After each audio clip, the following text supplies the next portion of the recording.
Coffee Blues, your source for all things Everton. My name's Connor Williams, and we're back with a preview of the FA Cup fixture, which will be Everton versus Crystal Palace at home at Goodison Park on Wednesday the 17th. So either today, tomorrow, or today, depending on what time what time you're watching this.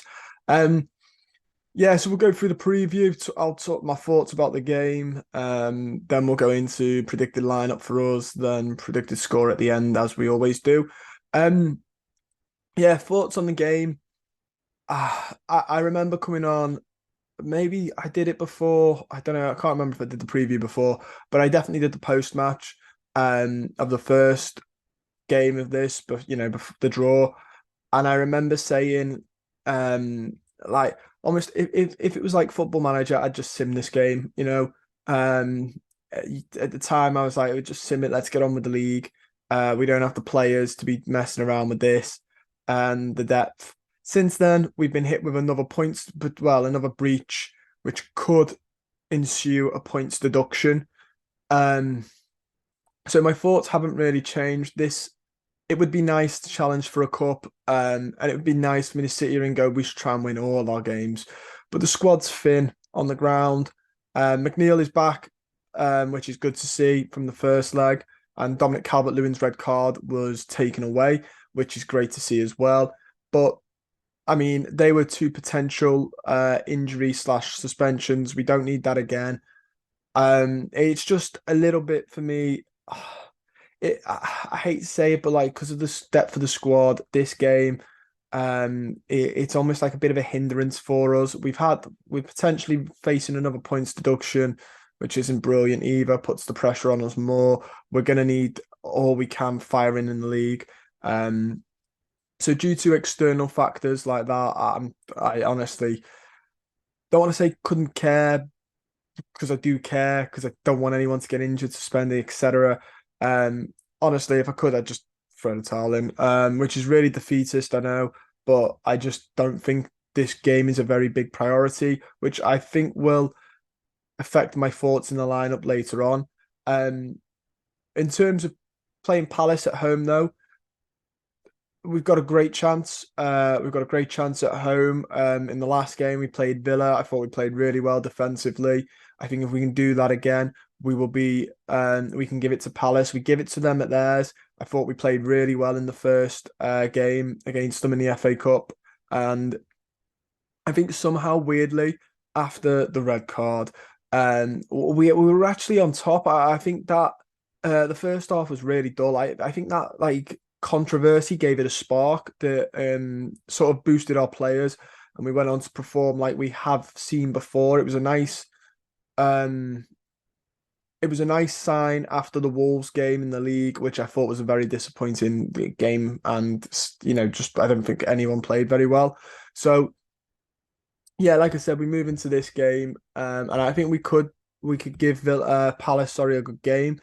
The squad is interesting. Like, it'll be interesting to see what he does. Obviously we don't have a lot of rotation, but I do think it is needed.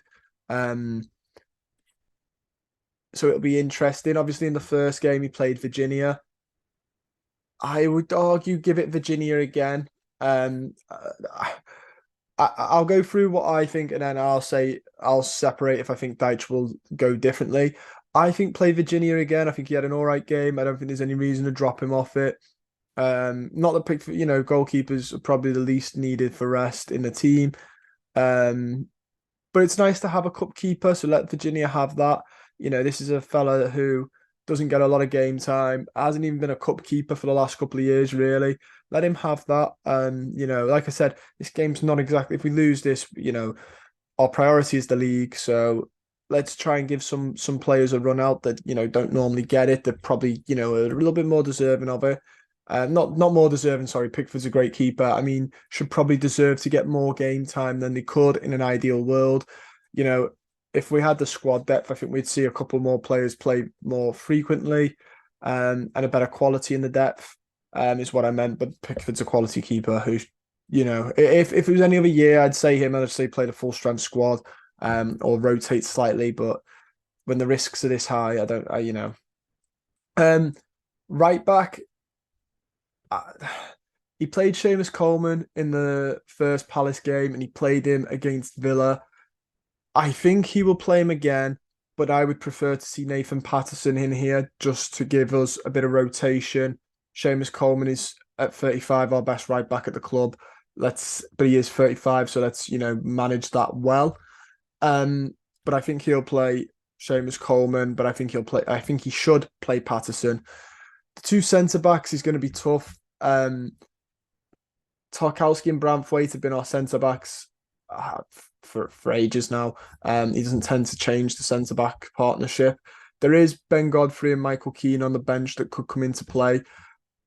Honestly, people will think it's defeatist. I'd play both of them. I would rotate this squad as much as you can. Although I think our next game, if I'm not mistaken, is Man City, and that's not till the end of January now. There is a decent bit of break between now and the next game for us. Um, so I guess somebody will be in the comments will quite rightly point out, why would you rotate so heavily? Our next game's not till like 2 weeks away. We don't play this weekend. I don't think we do anyway. I'm double checking that because that's one of those. Yeah, we play. Sorry, it's Fulham. We play Fulham on the 30th in the Premier League. So there's a good seven, just under 2 week break between that. Um, I would rotate as much as you can still, but I think he will still play Branthwaite and Tarkowski because of that break. Left back, I think he'll go Mikalenko. I think even if he wanted to change, the only change he's got is Ben Godfrey. Um, the two centre mids, again, I don't think he's got much to change, like much room to change. Idrissa Gueye is out at the AFCON. We have Andre Gomez. Maybe he switches one of them. Whoever looks more tired, he'll switch. Or he brings Andre Gomez on sooner. But I think he'll play. Deitch doesn't believe in much rotation or subs, does he? I think he'll play Onana and Garner. And then on the left, he started Danjuma against Crystal Palace. I think he'll start Danjuma again, and I think that's the right move. Start Danjuma, have Harrison the other side of him, let Dwight McNeil have that much needed rest that he needs. And then, I mean, this is where it's tough. You could either go two up top with Calvert-Lewin and Beto, or he could play Gomez in this hole where Decore is, or he'll probably will play Decore there. And then I think he's better off playing Beto up front and giving Calvert-Lewin a much needed break, but he could play Calvert-Lewin, who does need a goal and has got a decent record against Crystal Palace. I think once he gets a goal, his confidence will be up, and he does have a nice run against them. So because I bumbled my way through that, I'll reiterate that. I think Sean Dyche will go with Virginia, Coleman, Tarkowski, Branthwaite, Mikalenko, Garner, Onana, Danjuma, Harrison, Decore, DCL. I think he'll go with the Villa lineup.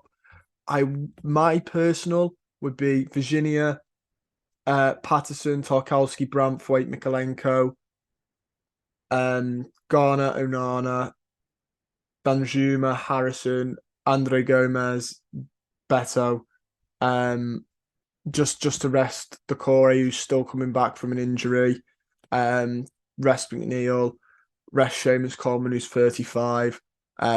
But I can see Dyche going with a full strong squad because I think that's, I think which is, I'm not knocking it, but I think he's got a mentality of let's win every game, which is fantastic. But I personally would be really reserved about this. In terms of Palace, who to watch out for. Obviously, we saw in the first game, they've got a lot of talent.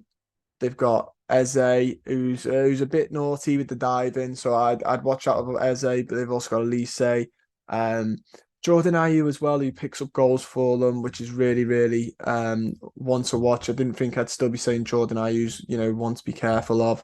And they've got Jean-Philippe Mateta. But honestly, watching them, I didn't see an awful lot of panic. This could be famous last words and he beat us. But I think for predictions, again, I've already stated that I'm here or there on this game. But I do think it'll be like 2-1 Everton. I'm going to go 2-0 on Everton. But that is the preview for the Everton Crystal Palace game. Don't forget to like the video, subscribe to the channel if you're not already, and comment down below. Look forward to reading them. See you soon.